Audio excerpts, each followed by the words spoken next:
To help you master function well, so let's do some illustrative programming problems to help you master function. So the first problem we're working with right here is function to compute factorial of positive integer number. We want to find the factorial of positive integer number.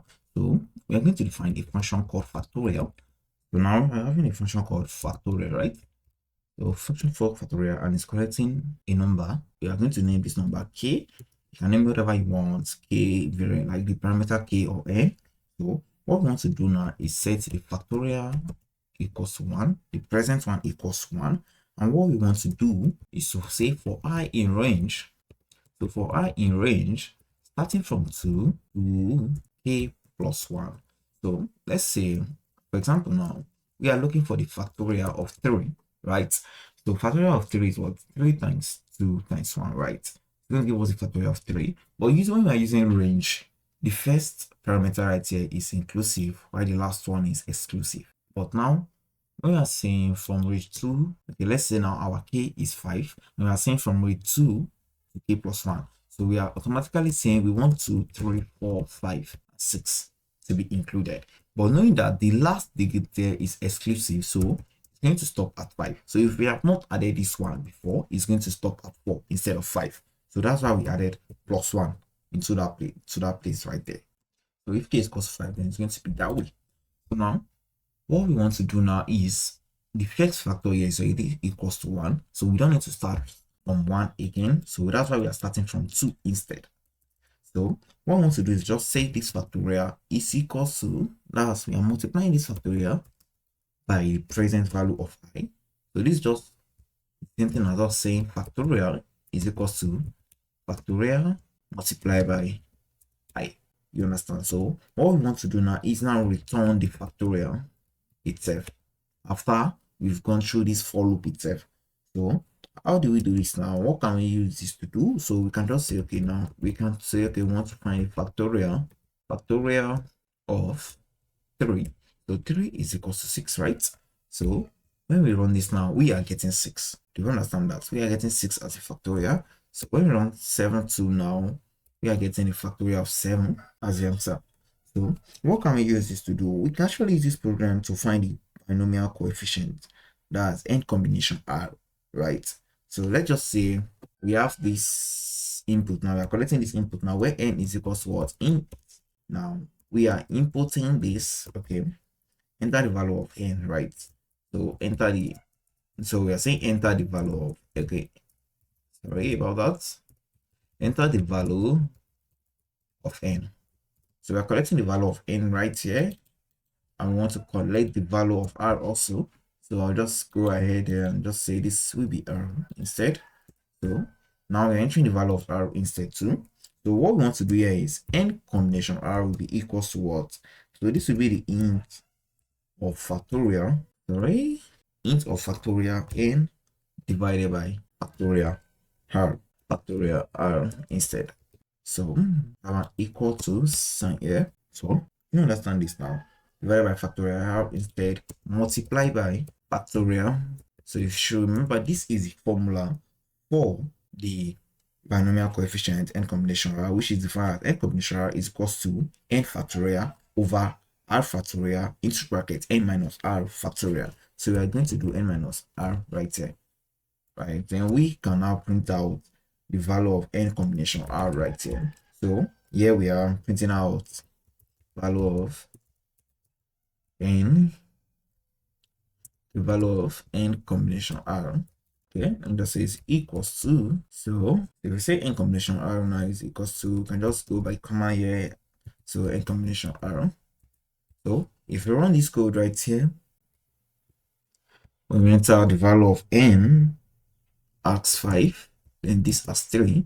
So we're getting the value of n combination r as 40. So you can just go ahead and try this program, see how it goes.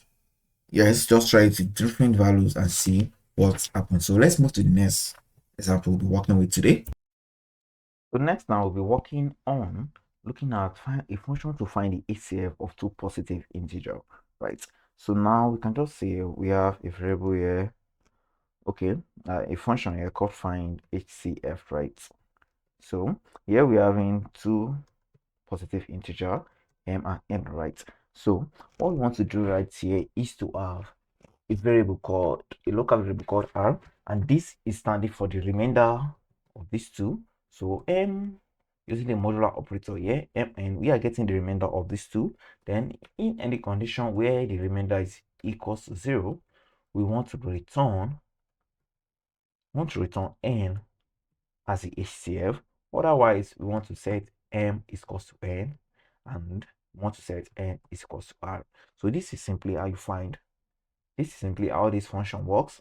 And before I explain further about how this function works, so let's just try and collect some input right here. So I will just go ahead and say m is equals to what? Int input. Right, okay. Just say enter value of m, right? So mention the value of m right here. Just go ahead and to copy and paste this. So let's go ahead, copy and paste this. So now this will be n instead. So if this is n instead right here, now what I want to do is to get the HCF.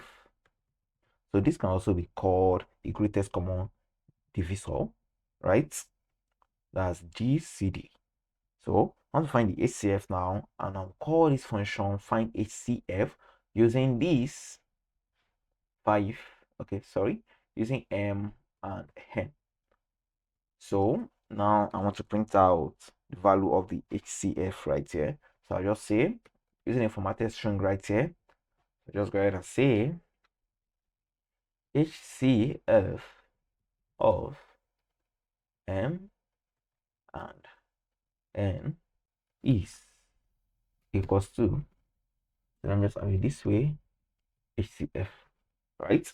So if I should go ahead and run this now, and we want our m to be 135 and n to be 25, okay. I think there's an error somewhere.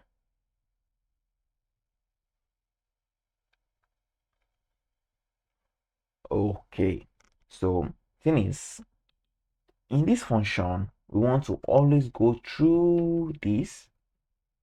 So we're going to use this while loop.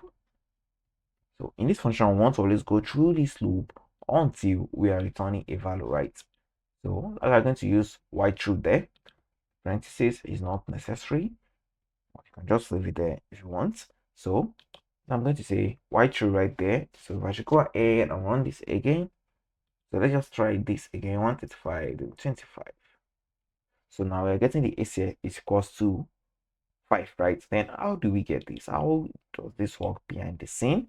So just to explain that, what we do right here is first 135 divided by 25. That's using the modular operator. We are getting the remainder of 10, right? So when we get the remainder as 10, we are not returning anything. So we are setting the new m now equals to n, which is formally 25, right? Then we are setting n now is equal to the remainder, which is 10. So what we're now doing right here is saying 25 with modular operator of 10. So we are getting the remainder now to be 5, right? So now we are getting the remainder again to be 5. What we are now doing again is now repeating the same process whereby we say 10 the modular operator of 5. So that's 10 modular operator of 5. And now we are getting 0. And where we have this condition, we are returning n, whereby 5 is our n. So that's how we get 5 out right there. So you can go ahead and try this with all the numbers, and you see that you will get exactly the same results. Okay, now the next example we're going to be working with now is a function to find the smallest digit in a number. So let's say we have to find the smallest digit in a number. So let's say we have this function right here called smallest digit. So we just name this smallest digit. So how this function can get smallest digit here, and it's taking in the number as n, as a parameter called n. So we're having a local variable here called k is equals to n, and we're having another variable here called small digits, and setting into the largest digit we have up there, which is 9, right? So what we're going to do is go through a while loop also here, and this while loop is going to be while k is greater than 0. So now k is the initial value of the number. Example now, k is 3,245. So while k is greater than 0, we want to keep on repeating this loop. So we are setting this digit now equals to k divided by 10. We're getting the remainder after we divide it by 10. Just like if we divide this by 10, the remainder is going to be 5, right? So that 5 is the last digit at that period. So right here, when we divide it by 10, we are setting k is equals to int k divided by 10.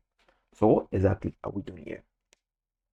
So when we find the percentage, when we find the modular, use modular operator to get the remainder when k is divided by 10, we also want to set k equals to the integer of the value divided by 10. So now we've gotten the digit, which is the last here, 5. So we are setting k to just this first 3 and neglecting the 5 right there. Neglecting this 5 because we've gotten it as a digit and we're using int here. It's going to be a float, which is going to be usually 324.5. But this integer, we round it down. So we're getting it as 324, just like that. So what we can now go ahead and do here now is to check if this digit is less than small digit. So this is the small digit set to the largest digit we can possibly have. So if this digit is less than the small digit, we want to set the small digit to the digit itself. So small digit is equal to digit. Then after this loop and everything, we want to return small digit. So this is exactly what we just want to have in this program, what we want to run in this program. So if I should go ahead and just say, before we run this now, let's just run some user input right there. So what we want to do here is to prompt the user for this positive integer number where that he or she wants to check for the smallest digit in. So after we get the positive integer number, what we want to have, okay, is to set k as the smallest digit here, calling our function smallest digit, then putting in this the number the user entered. So what we'll just go ahead and do here is to print out in a new line right here saying smallest digit is m. Okay, smallest digit in m is, okay. So I just want to show another way of printing instead of using the formatted string.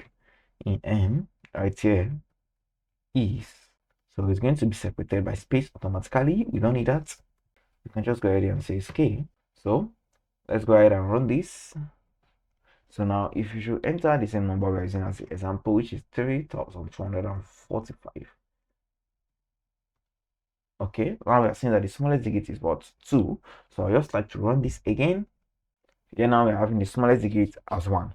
So now we can see more usage of function in Python. Here we can just break. It's just like using function to solve some problems, a specific problem in Python. This can just be a part of a bigger project or a part of just a more robust project in Python. That will be all for this tutorial, for this video today.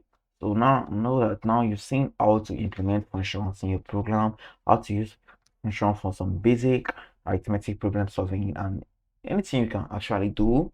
You can actually simplify those programs into like a subset of code, into a block of code called function, and to use them as function. So don't forget to like and subscribe to my YouTube channel. See you next time. Bye.